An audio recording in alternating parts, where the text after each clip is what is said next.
ekintza eguna antolatu duzu, ezta? Bai, ala izan da, bai.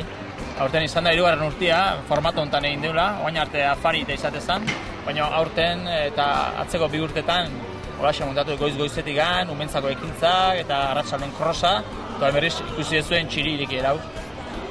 Krosaz aparte, beste ze ekintza antolatu dituzue?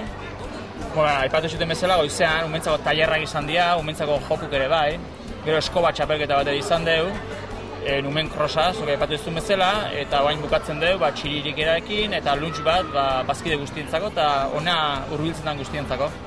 Beste urteetan, denbora, eguraldi txarra egin du, ez? Aurten aldiz, eguraldi ona izan dezue. Aurreko urtetan izan da, tokatu lehken egualdi txarrena, guri tokatu zaizkigun, aurreko 2 urtetan, eta aurten berriz suerte izan deu, eta jendeak gero horrela erantzun du. Jende asko gerturatu da? Bai, aurreko urtean konparatzen asko, bai, eguraldia lagunduta.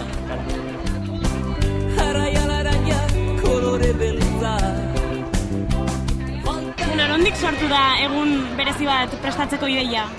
Nik uste leheno izatezan elkarten zizun afari bat, eta ikusi genuen azkenen jendek ez zule etorri nahi afaltzea, erdi obligatu etortzezan jendea, eta aldatzea erabaki genuen, jende gazteai bideratzea pixkat, unea elkartzea eta egun hau ospatzea, eta hortik hasi ginen pixkat, eta gehien ekitaldi gehienak umei begira dira, baina guain bukatzeko, helduntzako txiririkira eta entzat aldaketa bat egin egin duen, irutitzea egun, hola itea zala egokina eta Zerbaitetan parte hartu behar duzu?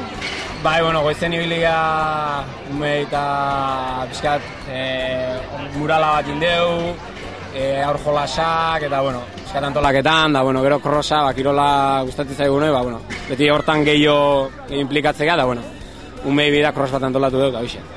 Luntxak jendea erakarri du, ez? Bai, luntxa da el acto estrella, esatean ez?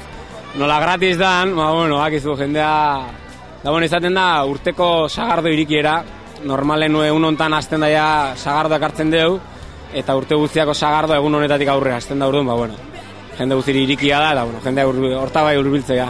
Datorren urten beste hainbeste izango da? Bai, intentzia beti jarraitzekoa da, aurtengo eguraldia ez dakit eukiko deun, eta eukiezkeo, beti asko laguntzeu, ez?